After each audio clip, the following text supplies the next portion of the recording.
Hi everyone and welcome to Daily Current Affairs for 3rd of August. So let's start the day with the first important topic and that is जन विश्वास amendment of provisions bill 2023। तो जो जन विश्वास amendment provision bill है ये पास कर दिया गया है लोकसभा से पार्लियामेंट में। अभी आपको पता होगा मॉनसून सेशन चल रहा है, पार्लियामेंट का 3 सेशन होता है, बजट सेशन, मॉनसून सेशन और विंटर सेशन। सबसे बड़ा और सबसे पहला बजट है, सबसे छोटा और सबसे अंतिम में विंटर है। फिलहाल मॉनसून सेशन चल रहा है और कई सारे बिल्स आपको देखने को मिल जाएंगे। बिल जब दोनों हाउसेस से पास हो जाता है, प्रेसिडेंट का एसेंट लग जाता है, तब वो एक्ट बन जाता है। फिलहाल क्योंकि ये लोकसभा से पास हुआ है इस वजह से अभी ये बिल है। नेक्स्ट हम बात कर लेते हैं तो ये जन विश्वास जो है इसके बारे में देख लेते हैं। तो इसमें 18 प्रोविजंस को प्रपोज करा गया कि वो डीक्रिमिनलाइज करने की बात करते हैं। जैसे कि आप देखोगे प्रैग्मेटिक रिवीजन करना फाइन्स और पेनाल्टीज का, इसी के साथ साथ में एस्टैब्लिश करना एडजुडिकेटिंग ऑफिसर्स वगैरह के लिए, एपीलेट अथॉरिटीज को एस्टैब्लिश करना, पीरियोडिक इंक्रीज करना क्वांटम ऑफ फाइन और पेनाल्टीज का। इसी के साथ साथ में बेनिफिट्स क्या है तो रैशनलाइज करना क्रिमिनल प्रोविजंस जो है। बाकी आप देखोगे कि बगैर किसी डर से मतलब वो जो भी टेक्निकल या डिफॉल्ट्स है उसको लेकर के चलना, बैलेंस करना ऑफेंस और पनिशमेंट को, इसको लेकर के भी मतलब बैलेंस होना चाहिए। इंट्रोड्यूस करना सुइटेबल एडमिनिस्ट्रेटिव मैकेनिज्म्स वगैरह, डीक्रिमिनलाइज करना माइनर वायलेशंस वगैरह जो भी होता है। और नेक्स्ट हम बात कर लेते हैं कू इन नाइजर। तो ये बहुत इंपॉर्टेंट टॉपिक है, इसको लेकर हमने वर्ल्ड अफेयर्स पे वीडियोस भी किया है, आप जाकर के चेकआउट कर सकते हैं। नाइजर जो है अफ्रीका कॉन्टिनेंट में बेसिकली एक साहेल रीजन का पार्ट है।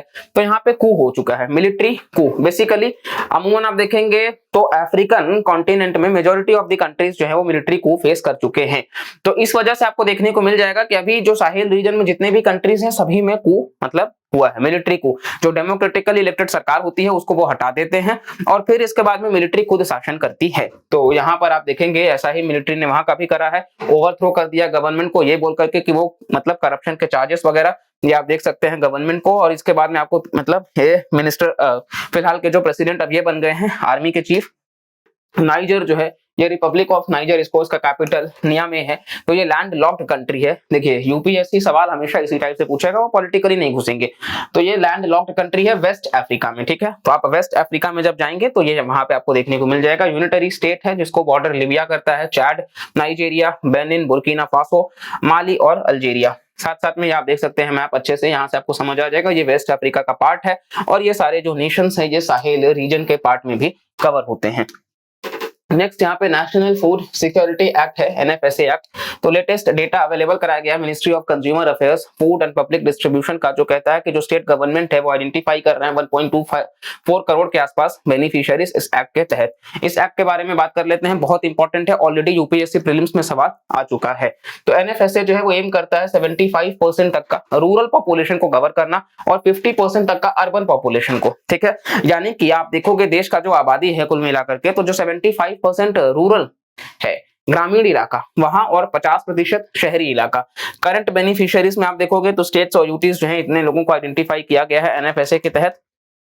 2013 का ये एडिशनल बेनिफिशियरीज में इतने लोगों को स्कोप वाइडन किया गया है और एलिजिबल हाउस होल्ड जो है उनको 5 किलोग्राम फूड ग्रेन्स मिलेगा पर person per month subsidised prices पे, ठीक है, जो कि स्केड्यूल में मेंशन होगा। जो बीपीएल है, एपीएल है, अंत्योदय है उसके अकॉर्डिंग उसको दिया जाएगा। तो 5 किलोग्राम राशन दिया जाएगा प्रत्येक व्यक्ति को प्रत्येक माह और ये सब्सिडाइज्ड रेट पे होगा, 2 रुपए 3 रुपए के हिसाब से, फ्री नहीं होगा। ये शब्द आपको ध्यान रखना है, शब्दों का चयन बहुत इंपॉर्टेंट है यूपीएससी में। फ्री फूड ग्रेन्स कब है तो ये एलिजिबल बेनिफिशियरीज बाई कर सकते हैं सब्सिडाइज्ड रेट्स पे।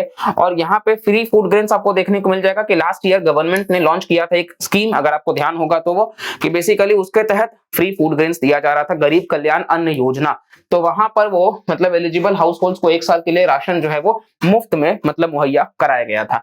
तो वो अलग है और ये अलग है। वुमेन एम्पावरमेंट की बात कर लेते हैं तो एल्डेस्ट वुमेन जो होंगी जिनका उम्र 18 साल या उससे ज्यादा होगा और जो सबसे सीनियर मोस्ट होंगे उसमें भी उनको माना जाएगा कि वो घर की मुखिया हैं। तो इससे वुमेन एम्पावरमेंट की भी बात करी जाती है। मैटरनिटी बेनिफिट में भी आप देखोगे तो प्रेग्नेंट वुमेन और जो लैक्टेटिंग मदर्स हैं उनको मैटरनिटी बेनिफिट्स मिलेगा of not less than 6,000 rupees, मतलब वो 6,000 रुपए का कैश ट्रांसफर भी उनको होगा जो कि मातृत्व मतलब कि मैटरनिटी बेनिफिट्स के लिए। तो ये सारा का सारा इसी में कवर है, आपको ध्यान रखना है, इसके ऊपर ऑलरेडी सवाल आ चुका है। चलिए नेक्स्ट हम बात कर लेते हैं तो basically resource efficiency circular economy industry coalition. तो ये आपको देखने को मिल जाएगा सर्कुलर इकोनॉमी मतलब उसको रिसाइकल करना, ठीक है। तो ये उसी की बात करता है सर्कुलर इकोनॉमी इंडस्ट्री कोलिशन। ये लॉन्च किया गया G20 का जो एनवायरनमेंट क्लाइमेट और मतलब मिनिस्टर मीटिंग हुआ चेन्नई में वहां पर। तो यहाँ पे कई सारे एमएनसीज हैं जो अडॉप्ट किए हैं रिसोर्स एफिशिएंसी का और सर्कुलर इकोनॉमी का, जो एड्रेस करेगा एनवायरमेंटल चैलेंजेस को, जैसे कि वेस्ट वगैरह से, इसी के साथ साथ में प्लास्टिक्स को, माइक्रो प्लास्टिक्स को, ई वेस्ट को, केमिकल वेस्ट को, ठीक है, और फाइनेंस को एक्सेस करना, जो प्रमोट करेगा अलायंसेस वगैरह, technological cooperation, knowledge transfer, innovation, ये सभी चीजों को फॉस्टर करना, कोऑपरेशन वगैरह को, ठीक है।